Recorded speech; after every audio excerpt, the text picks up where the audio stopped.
Welcome to the Federalist Radio Hour. I'm Emily Jashinsky, culture editor here at the Federalist. As always, you can email the show at radio@thefederalist.com. I'm coming to you today from Washington, D.C. Our guest is Chris Fenton, a repeat guest. Chris, thanks so much for coming back. Yeah, so great to be back. I appreciate the invitation. Well, we're excited to have Chris on today because Chris is the author of a fantastic new book. I basically read the whole thing in one sitting. It's called Feeding the Dragon. And Chris, when does it come out and where can people buy it? It comes out July 28th. Right now it's on Amazon for pre-orders, and then it'll be in bookshelves and on Amazon and everywhere else starting Tuesday the 28th. And I highly recommend, if you haven't gotten it yet, to pre-order it because it'll be ready at your doorstep right on launch day. Right, and it's a fantastic book that touches on a lot of the policy clashes between the United States and China. And Chris was really kind of at the forefront of the effort in Hollywood to distribute major American films in China and with China in some cases. And the book is not just about policy, but it's also about the narrative of Chris's journey in Hollywood, which is fascinating. What did you call yourself, an Olive Garden god? I was employee of the month at Olive Garden. I did know how to have a little bit of hospitaliano in the early days. One of the most important reasons to buy the book is to find out how Chris got fired from Olive Garden, because it's an incredible story. But it sort of weaves this tale of Chris's journey in Hollywood through how he ended up devising this strategy of working and cooperating with China on films. And Chris really believes in a robust sort of bilateral relationship between the United States and China to this day. He has an outline for how to do that. But a lot of it, I noticed right away, Chris included in his kind of basics of what Americans need to know about China, ping pong. And he's a firm believer that cultural exchange is really the key to maybe warming up this Cold War that we're experiencing right now. I want to start off by asking Chris to talk about a movie a lot of people have probably watched recently, and that is World War Z. And I want to start off with this example because Attorney General Bill Barr actually mentioned World War Z when he was talking about the complicated relationship between Hollywood and China, a country that's human rights record is despicable at this point in time. But World War Z in particular is a very timely movie, and it's really important to the story that Chris tells. So Chris, can you talk to us a little bit about World War Z? Don't give it all away because people have to read right. And buy the book. But what was your experience with World War Z? Well, it's first of all, thanks for the great introduction. Secondly, I know a lot of people that are fans of the Federalists, including me, are hawks when it comes to China. Probably a lot of your audience is even quite a bit more hawkish than I am. And in some of the description you gave to me earlier, I just want to clarify in regards to where I see the U.S.-China relationship. And to me, the biggest position I can push out there, and I'm hoping the book helps that, is I really don't want a Cold War, a traditional Cold War, to start between the two countries. And I lay out a couple things that I think that are America first priorities that can allow us to stay out of a Cold War situation. I know a lot of people label what we're in right now a Cold War, but I strongly disagree with that. A Cold War is really what we had, and I talk about it in the book, between 1950 and 1971, where there was literally no trade, no communication whatsoever with China, and China was a sleeping giant at the time, and that was okay. But now we're so entangled culturally, commercially, and in so many other ways that it's impossible to label this as a Cold War. So I want to avoid the traditional version of a Cold War, and I definitely want to avoid a full-out war. But that said, it needs a massive bilateral reset that puts America first. And that is a big push of my messaging out there from today all the way through, the rest of my career. So to go back to World War Z, it was really quite flattering, I would say, to have our Attorney General mention World War Z. It hasn't been a particular movie that's been talked about in this situation between the U.S. and China before. It was usually movies like Iron Man 3 or Looper that I was involved with, or Senator Ted Cruz has talked about Top Gun, or Bohemian Rhapsody, Red Dawn, exactly. Right. I have furnished copies of the book to Congress's China Task Force to help them in researching how to deal with China on the cultural and commercial front. I haven't had confirmation that Bill Barr has gotten a copy, but let's just say he did, or he heard about World War Z some other way. It's interesting because World War Z, like a movie Looper, had a lot of issues in it that were technically censored issues when it comes to the CCP overseeing what they allow into their country for their market to digest in regards to international productions or content. The number one thing was probably the zombies. Undead, that type of mythology is definitely something that they don't support because it falls sort of into the religious realm. Vampire movies they don't like, obviously. Also, there are local productions that tread into that, but international productions, they do not like it. But that wasn't the big reason that they had a problem with that movie. It was actually a Super Bowl ad where it played, and in the trailer it said China is dark. And China is dark sounded a bit like something that the CCP felt was insulting or a loss of face. And then, of course, as they investigated in the movie, they found out that this particular virus had some origination in China. So that was a whole nother problem. Now, for Paramount, the movie studio that made the movie, their issue is that they spent $200 million on the film. So without the China market, there was a very hard path to profitability on there. So they were trying to figure out, well, how do we make this movie into somewhat of a tentpole film, possibly following some of the guidelines we had with some of the movies that we had gotten in, for instance, the Twilight movies, which had vampires in them, or Looper, which had time travel. Those were issues that they were going to try to mitigate so that the CCP would give a beneficial clearance to allow it in. So we were called upon to come up with ways to fix the third act of the movie in a way that would showcase China in a very, fantastic light, in a way that would allow them to showcase some of their best technology, some of their backdrops, locations, possibly some of their stars. So we worked on a way to do that. And in the book, I detail some of that storyline, which a lot of people haven't heard before. So I'm sort of excited to see what kind of reactions we get. It was similar, and we talked about it last time I was on, to the Looper case study, which had time travel. CCP does not like time travel. They want to control what the narrative is if anybody talks about history, right? And they want to dictate where storylines go into the future. So any sort of international content with time travel is something they're very skittish about. On top of it, in the future, China was showcased as having this modern day Mecca, which was Shanghai, but it had criminal elements, and it had also drug use by some of the characters in the movie.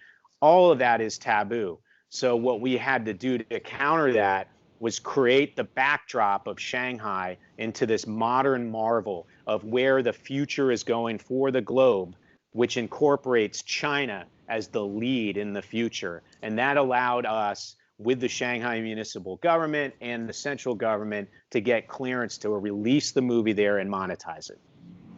There's a moment in the book where you're kind of brainstorming about how to fix World War Z, and you come up with a line that Brad Pitt could say, which is, one of the characters says, it's a Russian character, all of the Chinese are dead. And your idea was to have Brad Pitt say, well, I can't believe that would happen to a people as resilient, and I forget the other adjective you used, as the Chinese are. And it's just interesting to see sort of how how your brain was working to placate the CCP in terms of the script. It's just the process, kind of digging into that process was really fascinating as a reader. Yeah, we played into in the movie. You know that the zombies are slowed down by cold weather. So the idea was that if China had a problem, they would move north into Russia. Except Russia hadn't seen any Chinese. So Brad Pitt, having learned this, and I don't know if it's actually a true thing. It might have been made up in the story, but he learned something from the Mossad when he was in Israel that the Mossad uses 11 people to make a decision, and if 10 all agree on one path, they go with the 11th person who disagrees. So he was told the Chinese aren't around. They probably were all wiped out. And he's just like, well, if everybody's telling me that, I bet you they're still around. And then he comes up with this interesting plan to find them. And it was something I was really excited about for the movie. But ultimately, as you'll learn in the book, there are reasons why it wasn't implemented. Right, and this gets to, and you and I have talked about this before, and I think it probably was a motivating factor as to why you wrote this book. You were so heavily involved in kind of the early days of Hollywood's relationship with China as we know it now, and that's evolved over the last 20 years, really since around the early part of this millennium, and then it seems like from the book, it really accelerated in the early 2010s. But it's been a journey for you ideologically, and you've sort of come to regret some of your work in this area. And I don't know if regret's the right word, but can you talk about, because to a lot of people, a throwaway line in World War Z that makes the Chinese happy and makes Americans a lot of money and sustains a lot of American jobs. And so, well, so what? But why is it that you sort of come around on some of this stuff?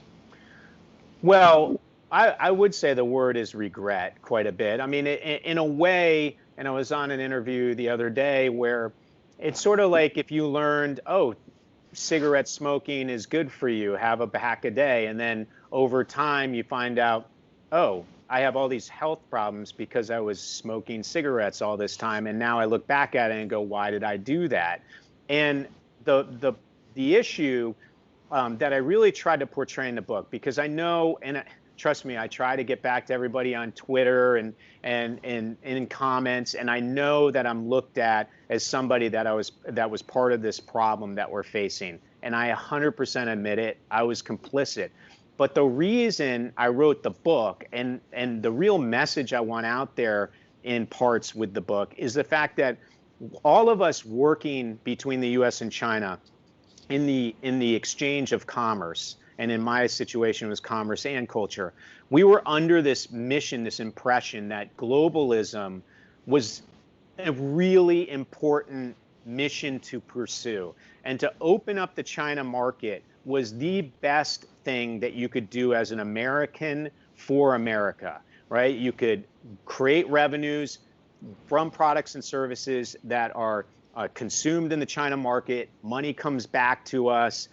You can help them become more like us by getting those products and services in there because they have cultural identities with the West that are being absorbed by people. Well, I'm sorry about that. I had a wireless call coming in, but you had various products and services that carried with it the soft power of democracy in the West. So creating revenues makes jobs in America, builds GDP, pushes cultural and Western democracy values into that country. Sounds all great. The problem is over time, we've started to realize that a lot of that process of opening the market involved a lot of pandering, involved a lot of IP theft, tech theft, in our case, a lot of process theft, right? I mean, there was a lot of them learning how we make movies so they can go do it themselves. When I started in the movie business there was 85 to 90 cents of every dollar made in that market was from American movies. Now cut to today, we're fighting for 35 cents of every dollar. And that's because they've gotten to the point where they're making world-class movies for their own market better than Hollywood is. So we taught them that process. We taught them that process extremely quickly. And I look back at it now and I go, geez, was all that in our best interest as Americans? And it wasn't. We're finding that out really drastically during COVID. We've realized we have supply chain issues that are national security issues. We have a middle class that's been decimated by manufacturing moved overseas. We have this idea that we thought we were going to pull them more to the West, but the CCP has no agenda to come towards our way. And I think a perfect place where we're seeing that showcased right now is Hong Kong, where the belief was over 50 years, China would become more like us and Hong Kong would remain what it always was. But that's not the case. China had no intention of becoming more like us. They just had the intention of pulling Hong Kong back into itself as the way China has always been. So I'm complicit. And my message now is to say, hey, look, cultural and commercial exchange is something that's completely entangled between the two countries. But we need to continue it, because there are great benefits to America. And quite frankly, I've written a couple op-eds for the Federalist talking about this. And then I did one for Real Clear Politics also about this. It's an entangled web. There are some American priorities that are met by that. But a reset is 100% needed, because there's a lot of parts of that exchange that are not pro-American. They are very detrimental to us and the health of America. So we need to address those. And one of the best things that's going on right now, whether it's an agenda of me selling books, or Ted Cruz for re-election, or Josh Hawley for re-election, or Bill Barr to win over more support for the Trump administration, it doesn't matter to me in a way, because at least we're all bringing to light this issue that all Americans have to tackle. That's the number one thing that's happening right now. And whatever the agenda is behind the individuals that are bringing it up on a soapbox, it doesn't matter. The fact is, it's now out there, and it's something we need to deal with. Is there a sense, as you are, talking to people like Steve Bannon, you've done some fascinating interviews with Steve Bannon, is there a sense in Hollywood, and I asked this based on what you just said, that people are going after China, the hawks, the Ted Cruzes and the Josh Hawleys of the world, for agendas that are dubious? And have you encountered a lot of skepticism in your own recent work in Hollywood? Are people questioning you? Are people, curious about what you're actually doing when you're talking to someone like Steve Bannon? Well, to answer the question, yes, there's 100% skepticism going on. I mean, number one is yes, of course, I'm talking my book. In fact, my publisher has this thing next to my shoulder. But the fact is, there was a lot more money to make in doing what I was doing before. And I pretty much have given that up for the time being. And I don't know if I'm going to get back into it the way I used to. I probably won't be able to, and I probably won't because I don't want to. The bottom line is that right now, the GOP side of the aisle is the one that's talking about China the most. So I'm nonpartisan on the issue. In fact, I don't even like to talk about what my political affiliation is, because it's irrelevant. I'm a country first voter, but I'm definitely not as right as a lot of the side of the aisle that I've been talking to on various platforms. And I'm very frank about it. I mean, Steve Bannon and I talk quite frequently, and he knows where I sit on a lot of things, and we disagree on a lot of stuff, but he, I think, really enjoys my point of view on stuff, as do his viewers, or a lot of them. I think some of them want me to go away to jail for treason, whatever it is, but just trying to get a message out there. 95% of the country, and 95% of this country is red, blue, purple, libertarian, green, whatever it is. It doesn't matter to me. It's 95%. There's been a lot of people that have made a lot of money out of selling off the best interests of America in regards to this relationship. I was in the middle of that, not knowing. I was in the fog of war, and that's what I try to tell in the book. And now I'm admitting I was wrong. and I'm talking about why I was wrong, and I'm talking about what will make it right. But it's not me that's going to get this thing done. It's a lot of squeaky wheels. And I've gotten a lot of emails and calls from people in Hollywood telling me privately that they really agree with what I'm saying, and they really love some of these interviews I'm doing, and they wish they could say something publicly about the support they have for it, but they can't right now. And I've been on interviews where people are trying to say Hollywood's evil or whatever it is, okay? Mm-hmm. I get it. There's a lot of issues that a lot of people have with Hollywood and the biases there. I'm part of that community, and I have lots of friends in that community, and I have lots of friends not in the Hollywood community too. But the fact is, it's like every industry company that is doing business in China, there's massive pressures from investors and shareholders that are telling them they want growth, they want revenue, they want earnings. And China's a huge part of that. And if somebody stands up against China, whether it's a LeBron James or a Bob Iger of Disney or you name it, it doesn't matter, because they will be sacrificial lambs and they will be replaced by somebody else that can run the company the way investors and shareholders want. So it just becomes a whack-a-mole situation. My feeling is that we got to come together as a country and create rules of the road, rules for engagement with China, because there are America First reasons to do it. But everybody's got to follow them.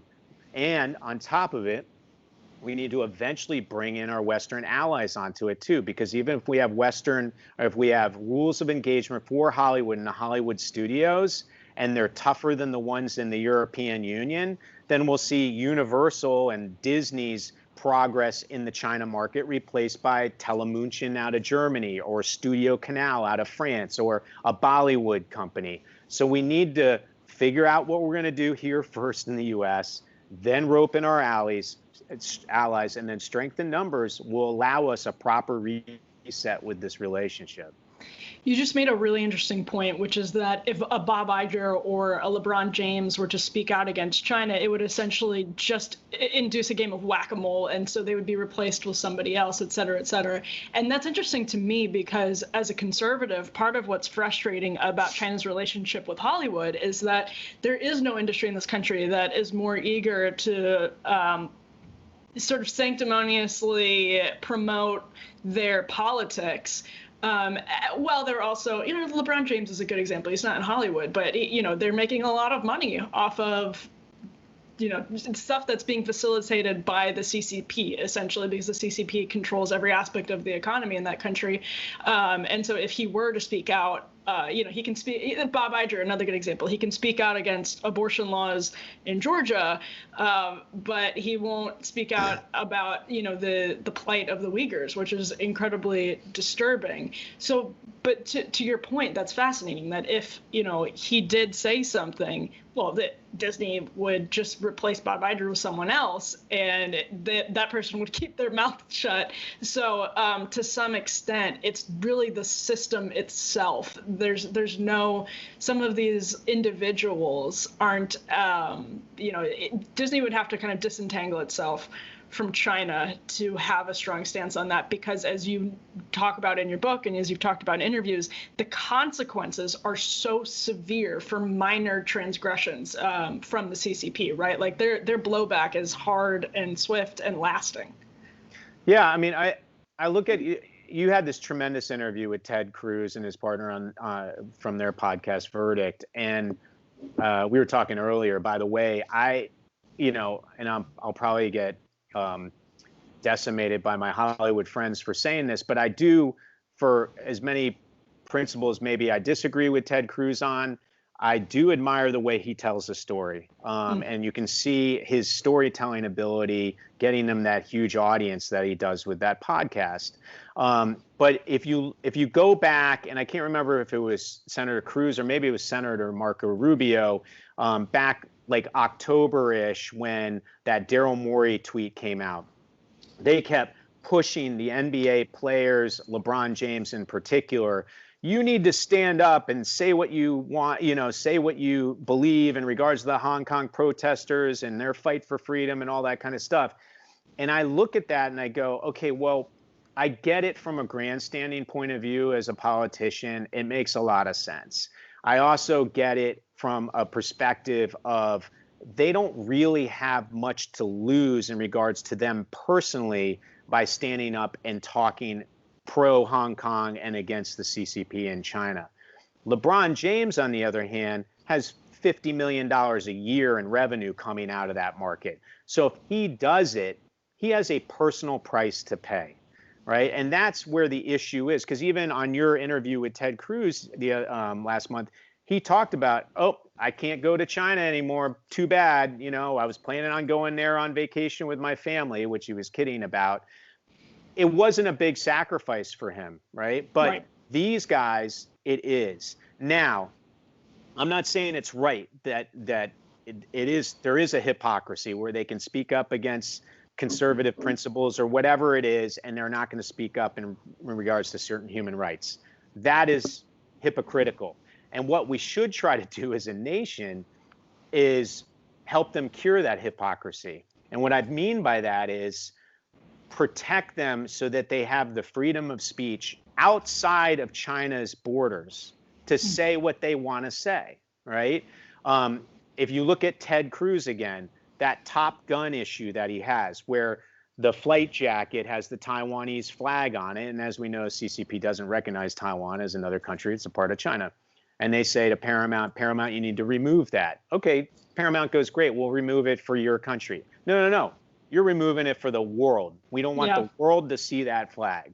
And Paramount does it, right? The problem with that is that they are censoring us beyond their borders.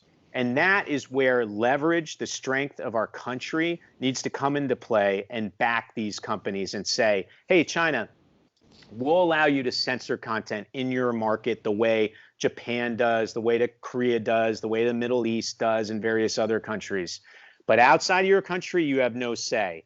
And you're not going to be able to penalize Paramount for taking their freedom of speech outside of your borders, because we're going to back them and we're going to back every other filmmaker and every other company and every other industry, so that LeBron James outside of your border, not at the dinner party at your table in your house saying the meatloaf sucks, but when he leaves your house and leaves your property, he can tell his wife, God, the meatloaf was terrible, right? When he is not on your soil, he is under the laws of the land of the United States of America. He can say what he wants. Now, what's great about China is, not great, but what the CCP can do is they can firewall most people from hearing that freedom of speech used by LeBron.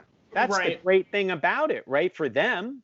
So what is their argument in regards to, look, they got to keep 1.4 billion people just happy enough that they don't revolt. And they're nervous that if Taiwan's talked about as this independent state or whatever, their populace is going to go, well, we should have those freedoms or whatever it is.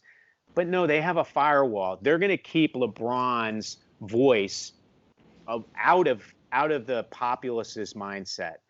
So why are they telling LeBron what he can and can't do? And if he does do it, why are they penalizing LeBron and the league on a whole? I mean, we don't even know if the broadcast networks in China are going to carry NBA games when the NBA season comes back. That still hasn't been resolved. And I wouldn't be surprised if they're not. But that's such a good example of they're really reacting to a single tweet that was deleted. I mean, the consequences the consequences were immense for minor transgressions, and that's what intimidates Americans out of criticizing China. You said something. You brought up the by the way, example. let me just say that not to interrupt, but that tweet changed me. Like, I've been asked, what made you feel like you were complicit? What made you come awake on all of this stuff, or become woke on the pandering to China, the issues with China? That tweet was everything. I might have said it in our last interview. I remember it vividly. I was on by the soccer field watching my kid play. There was a soccer dad next to me. That tweet came up.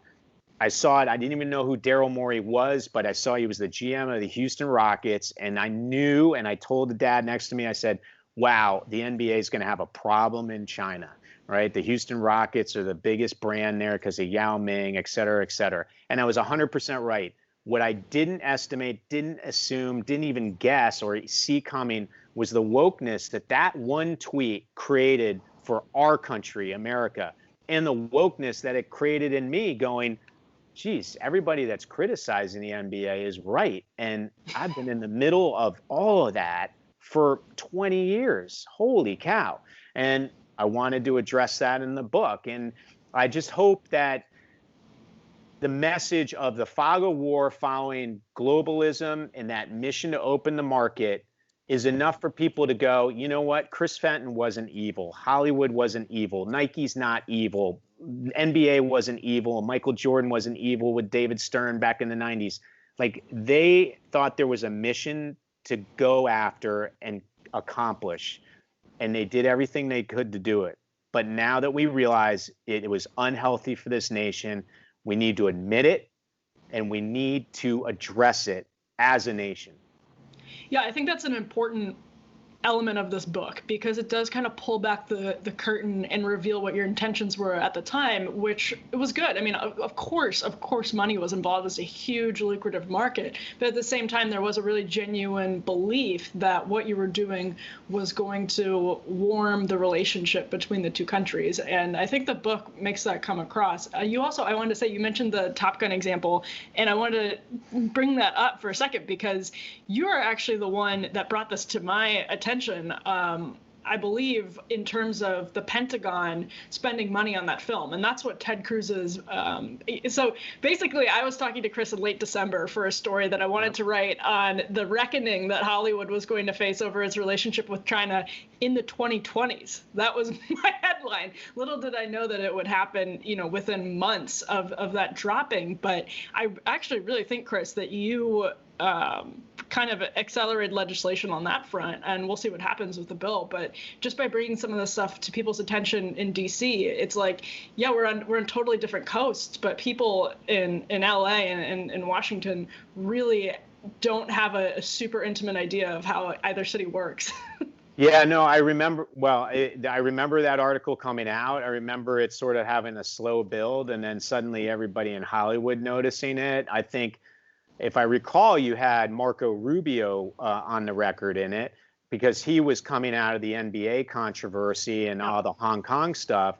And then it was shortly thereafter that Senator Cruz got involved. And then, even Newsweek the other day and some of these, other articles that have been coming out are literally retreading with extra sort of specifics what you brought to life back in January. And every time I see one of those articles, I'm like, Emily, you started this, And then on top of it, I don't even think people were all that cognizant of the fact that the military and a lot of government entities were collaborating with Hollywood on a lot of these films, which, by the way, by itself is a fantastic effort, especially when you look at some of these movies, and Ted Cruz even says it in regards to Top Gun, the original one, how great a recruiter it was for the military. So when it's done right, it's a fantastic sort of cultural phenomenon. But if we're also kowtowing to a strategic competitor like the CCP in China, or an enemy, some people call, then that's a real issue. Yeah, we essentially, and that's why I'm glad the senator addressed it with this legislation, because it basically turns our military into propagandists for the Chinese government when they're taking the Taiwanese flag off the bomber jacket. But you say towards the end of the book that it's kind of in the tone of a concession almost, that we must continue feeding the dragon. And I think, there are a lot of hawks who would want to completely divorce the two economies and the two countries and say that's the only way to restore our supply chain. And that's the only way to have our hands clean of some of these human rights abuses and to really incentivize China to shape up in terms of its human rights record, which is abysmal right now. But how do we feed the dragon without feeding the dragon, if that makes sense? What does that path forward look like? You lay out some steps, but I also am curious as to how we can continue doing business in that country when all of the economic activity essentially boosts the CCP's power. So what kind of relationship can an American company have with the CCP that is, kind of a hands clean one?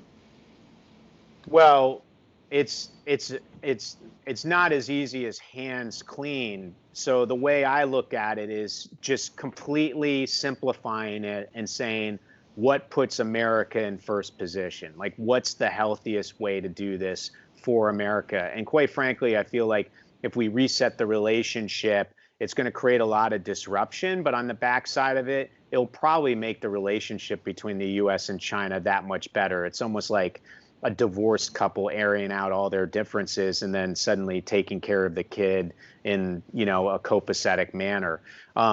And in fact, I wrote an op-ed for Real Clear Politics about how this marriage between the two countries, which was created by globalists and this idea of rampant globalism being in the best interests of Americans, being a false narrative. It just didn't work, right? So I talk about cell phone to cell tower in sort of a simplifying way. And I like to simplify stuff because honestly, there's experts out there that are way more expert than I am.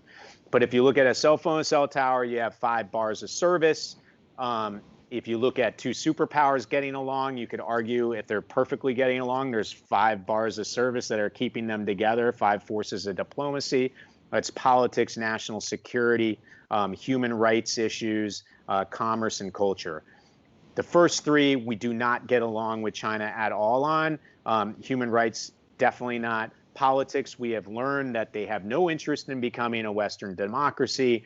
National security issues, well, we could see what just happened in Houston with whatever espionage was going on inside that consulate. By the way, they were burning papers in trash cans. I mean, what happened to paperless spying should be happening now. But then you look at the South China Sea and all those conflicts, and obviously Hong Kong and potentially Taiwan.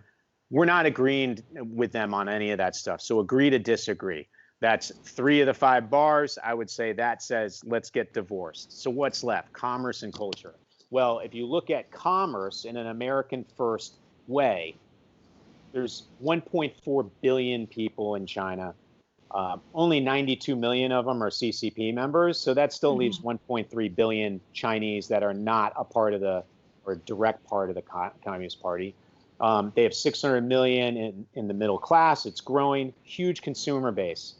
So let's figure out how we can get our products and services manufactured here and sold over there, or manufactured in Western allies or countries that we have good, favorable relationships with, and sell them there. Why? Because that creates jobs here in America, creates GDP growth. And with every product and service that gets into that market, there is an infiltration of democratic, principles, values that infiltrates the populace in China. Maybe doesn't do any help to the CCP, but those people there, they are, they look at our culture as something aspirational, and over time, it slowly wins them over more and more. I'm not saying it's ever going to win them over, but it's getting them at least to identify with us better over time. So to me, that's the pro-America stuff. Now, the decoupling that needs to occur is that's west to east, that street, right? Moving our stuff into that market. East to west, we need to decouple, right? There's supply chain issues that have national security interests. We need to get out of there ASAP. I mean, Flo moved pharmaceuticals into an area outside Alexandria, Virginia. That's one small example of that. We need to keep doing that as much as possible. What happens also with that is if those are pharmaceutical companies, those are tech companies, whatever it is, that creates good paying jobs. It builds a middle class. If we move real manufacturing back here where it's actually stuff other than creating T-shirts or whatever, we also create more jobs. So that backflow allows us to build a stronger middle class through manufacturing and also protect supply chain issues that were national security interests. So I see decoupling in a way where there is a one-way street that we want to keep pushing and a one-way street where we want to stop and change, right? And then to add to that, how do you get the one-way street going into China to work without pandering, without catering to the CCP, without stifling our freedom of speech, without doing all the stuff that we're so critical about our companies doing right now? Well, the only way to do that is with leverage. We have to get together as a country and say, no more of this crap. This is how it's going to work. Oh, and by the way, WTO, they're now a developed country. They're no longer developing. That puts them on a fairer trade deal practice with us. Oh, and by the way, SEC, we're no longer allowing them to hide behind state secret laws that keep them from having the same accounting practices that our companies have to abide by in order to access U.S. capital markets.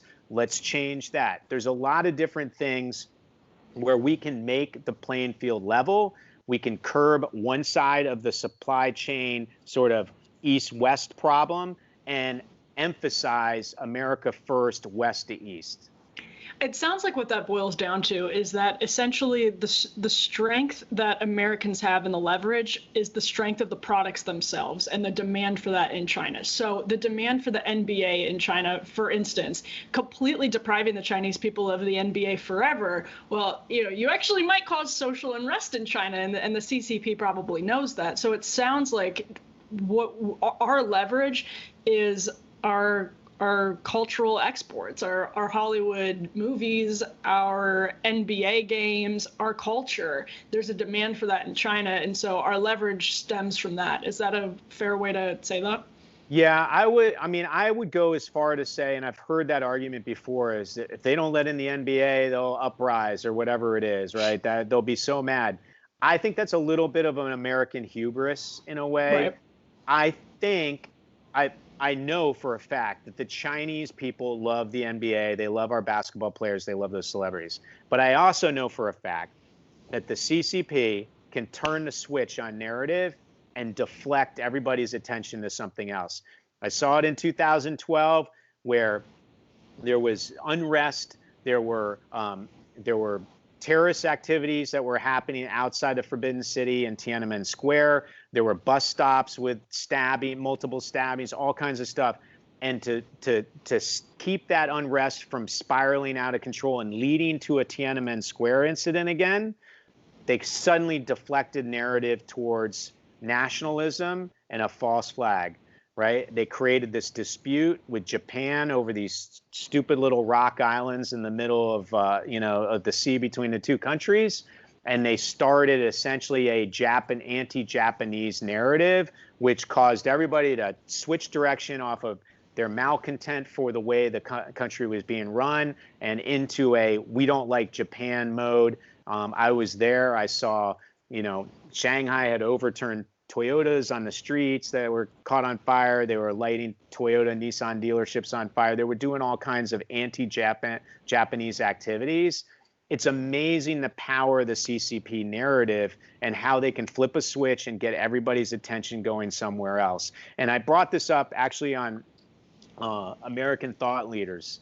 They asked, well, how powerful is that propaganda usage? And I said, imagine if you had the Federalists and Steve Bannon and Tucker Carlson and Sean Hannity and Glenn Beck and Rush Limbaugh and all of Fox and CNBC and CNN and MSNBC and Rachel Maddow and, all the left, all of those entities, all on the same message all the time. That's all they do. There's no dissenting voice for anybody in the United States. They're all on the same party narrative.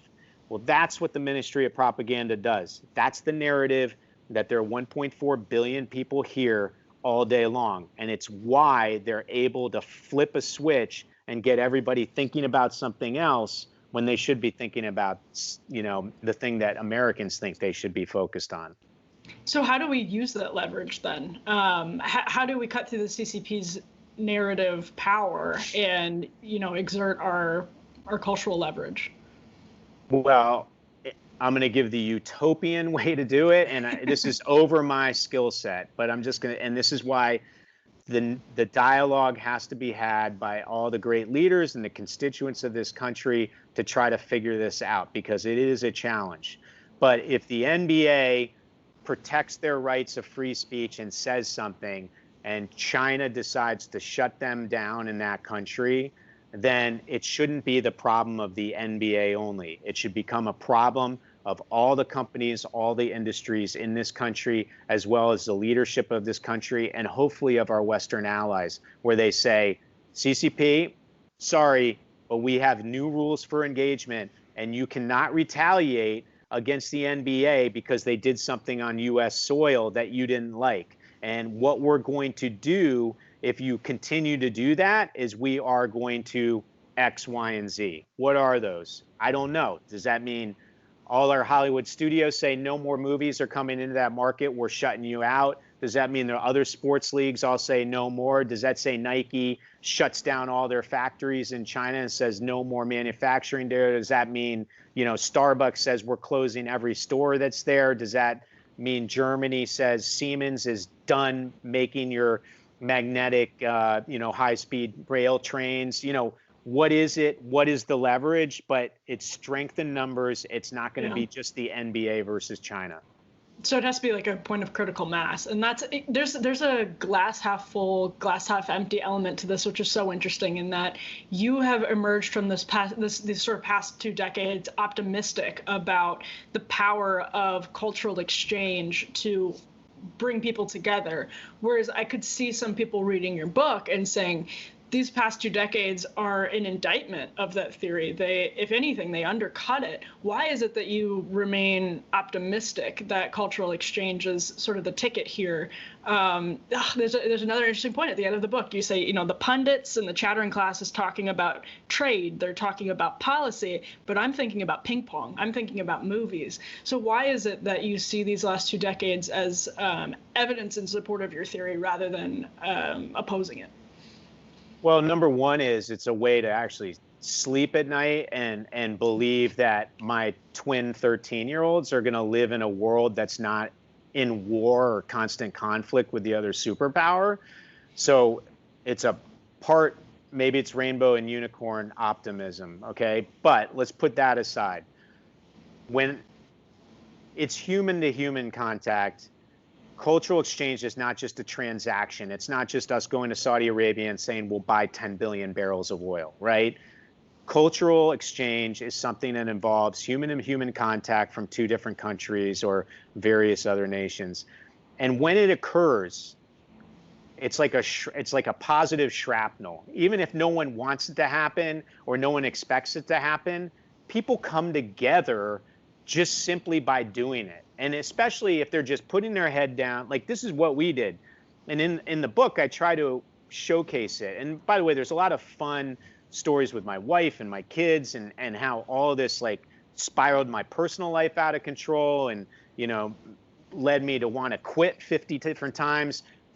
And then on top of it, it's so crazy to even think about. And I'm not trying to make myself self-important by any stretch. It was weird to me too, but you had every publication in both countries monitoring everything that we did, including the leaders of both countries, the regulators. I mean, I talk about SEC issues and FCPA issues and all that kind of stuff.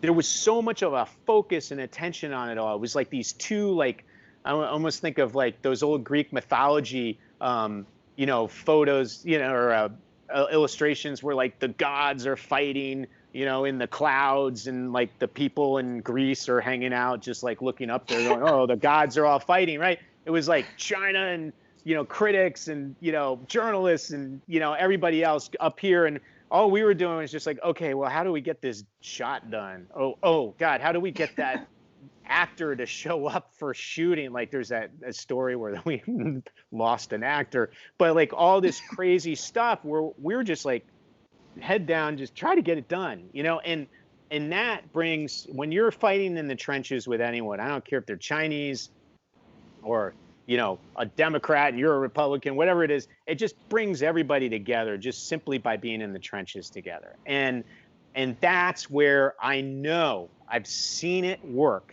that human-to-human contact in cultural exchange, and then just the result of that cultural exchange brings people together. It does. And I'll give you one more example. And I'm not speaking on behalf of the U.S. Asia Institute in this interview, but I am a trustee for it. And all it is a diplomatic vehicle in the United States that brings members of Congress to China and staff members to China. We got to get you on one of these, by the way, if we ever do it again. I don't know if it's going to happen. We'll see. But I had a particular congressional member. I won't name who it was, but on the last trip I had, and this member was tweeting things about Hong Kong and stuff, and I had to ask the member to please refrain from doing that while we were on China soil, and they agreed. And over the time, and by the way, you're hearing party lines, you're hearing all the stuff that you have to decipher what's true and what's spin and what's lies and all that kind of stuff. But I can tell you, when that member came back from China, they were much different in the way they looked at China. Like, it was much more humanized. It was much more, oh, these people aren't all bad. They aren't all evil. They aren't all out to kill us or whatever it is. Now, I get it. I'm going to get crushed by some of your commenters about this. But I'm just saying, like, I have lots of friends that are Chinese, lots that live there. They love living there. There's a lot of benefits to them living there. They know there's freedoms they don't have, but they're okay with that. And believe it or not, I know some Communist Party members that I've dealt with over the years that actually seem like relatively good people. I'm not saying they aren't. I'm not saying they're pulling one over on me or whatever. But I'm 49 years old. Over time, you can sort of figure out who's really a bad person. And some you might give the benefit of the doubt to. So I'll say I give the benefit of the doubt to a handful that I've met over the years. And the only reason I can do that is just because I've had human-to-human contact with these people. We've spent time together. We've been in trenches. And maybe, in fact, they are evil. But they spent enough time maybe with me where they're a little less evil. I don't know. I'm not going to win them over. We're not going to win them over. But my point is, when you collaborate, you fight in the trenches, you're battle tested, you meet one-on-one with somebody, you get a different understanding. And it's not as bad as it was when there wasn't that, right? Like that, all you have to fear is fear itself, right? When you take your daughter into a dark closet and show her that there's no monster in there, like, they feel way better about it than thinking there was one and not wanting to go into that closet to see if there was one before they go to bed. It's the same thing. I mean, I almost think about it. There was a Jim Cameron movie, The Abyss. I don't know if you ever saw that, but no. It was about this underwater expedition crew, and there was some really evil thing lurking down in the depths. And it was so scary. The whole movie was super scary about what was down there, and you didn't see it at all. And was it the Titanic? No, it wasn't Titanic. It wasn't the Titanic. I think it was done before the Titanic. I can't remember. But anyway, the bottom line is the whole movie was awesome. And then at the very end, they show what it was. And it rises out and all that stuff. And you're like, that's what it was? Like, seriously? That makes it much less scary, right? So I put it towards cultural and human exchange. It just makes it different, and it only can make it slightly better or better.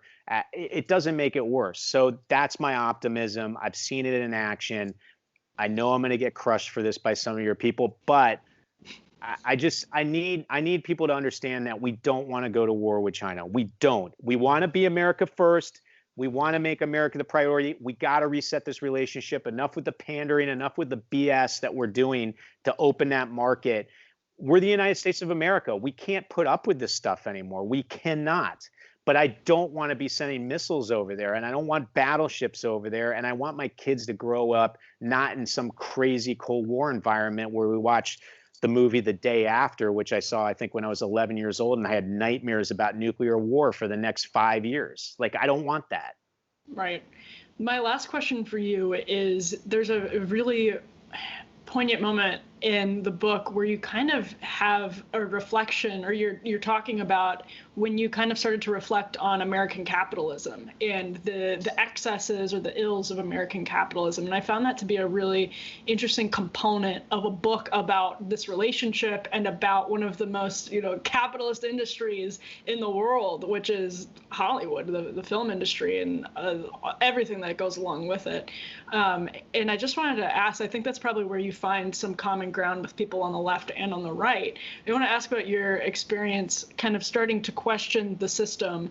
I would, of course, argue that American capitalism is still a remarkable force for good, and I imagine that you agree with that kind of in the abstract. But I'm wondering what caused your cynicism and skepticism about cronyism and the kind of excesses of the capitalist system.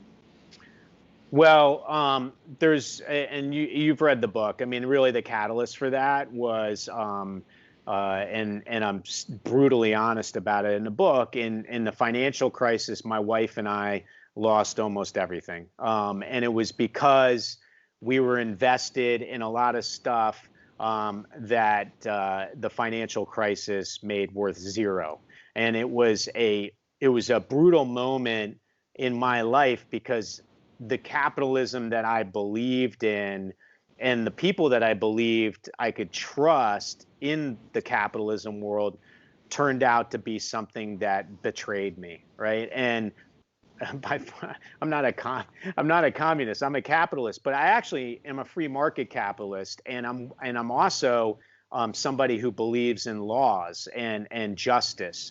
And when I was in high school, the S&L crisis occurred, and one of my best friends, his brother-in-law was running one of those S&L banks, and he went to jail for, I think, a decade, and it tore apart his family and everything. And the S&L crisis was a very small microcosm of what happened in the financial crisis in 2008. But what was great about the S&L crisis is that those who broke laws in the world of capitalism were punished. And in 2008, we had, I think, lots of crimes and lots of fraud. And the only people that were really punished were the non-rich and the non-powerful.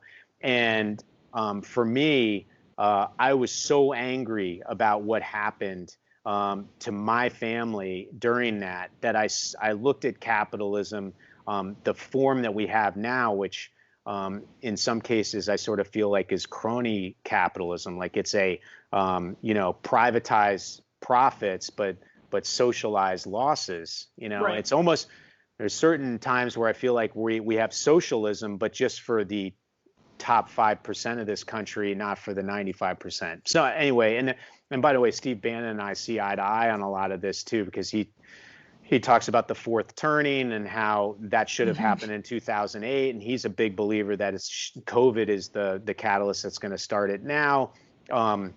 There's reasons why, if you read Tucker Carlson's book, he compares sort of the rise of Trump and the rise of Bernie Sanders as almost the exact same phenomenon. They were symptoms of a cold. They weren't colds themselves.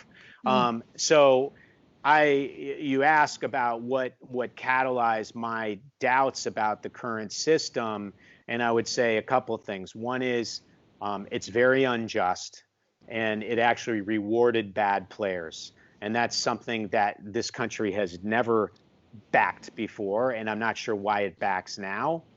And we also have a system that is not allowing 95% of the country to properly participate in it. And I don't know exactly how you remedy that, but it wasn't like that,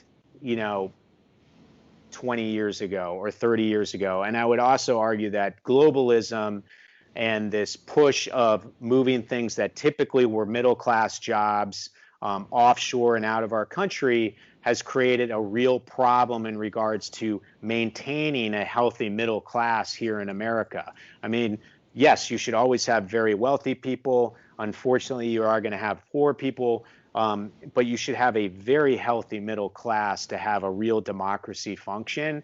and that is a red and blue issue. And for some reason, it's been bifurcated in certain ways by the parties. I would argue at one point, Occupy Wall Street and the Tea Party had almost the exact same issues with what was happening in America, and almost the exact same gripes and almost the exact same potential solutions. And then they got commandeered by different political parties, and they sort of, broke off of what they, probably could accomplish together. So I think eventually leaders are going to realize, like, you need to have less of a bifurcation between rich and poor.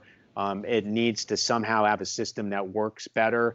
And I actually believe that free market capitalism, truly free market capitalism, not capitalism that's subsidized in some areas and not in others, and given tax credits to some and not to others, and all kinds of other manipulation that doesn't make it free market. A true free market capitalistic society actually could be pretty healthy. And I'd like to see us go back to that someday. Yeah, no, that makes a lot of sense. This is a fascinating book. It's not just about Hollywood. It's a really interesting behind-the-scenes look at Hollywood. It's a really interesting behind-the-scenes look at the marriage of China and Hollywood as it evolved over the last 2 decades. There's some fascinating details, some fascinating stories. Chris has worked on some huge movies and has some great stories about them. So I can't recommend it enough. But it's not just about Hollywood. It's about the country's relationship with China on so many different fronts. It has a roadmap for the future, which a lot of books don't bother to actually come up with. So I can't recommend it enough. I think it's going to be one of the most important books published this year. It's so timely. And Chris, we always appreciate your coming on the program and giving us your time. Hey, Emily, it's so awesome to be on the show again, and I'm honored that you took the time to read it, and I really appreciate the Federalist and the way that you guys have been amazing to some of the op-eds I've written, and your audience has been fantastic too. Even the ones that criticize some of the points of view I have, when I approach them and comment back or whatever, a lot of them are very open to having a discussion. And literally, that's what we need to do as a country. We just need to be open to talk about this very, very difficult challenge that's facing us right now. So thank you for having me on again, and so happy you enjoyed the book, and hopefully lots of others do. And by the way, if anybody wants to follow me on Twitter, the Dragon Feeder, I'm starting to get pretty active there, and it's a lot of fun. So thank you. Yep. Yeah, of course. And the book will be available on Amazon, but you can also go to feedingthedragonbook.com. Is that right? That's exactly right. Yeah, thank you. Yeah, make sure you guys pick up a copy. Chris, thanks so much for your time. This has been another edition of the Federalist Radio Hour. I'm Emily Jashinsky. We'll be back soon with more. Until then, be lovers of freedom and anxious for the fray.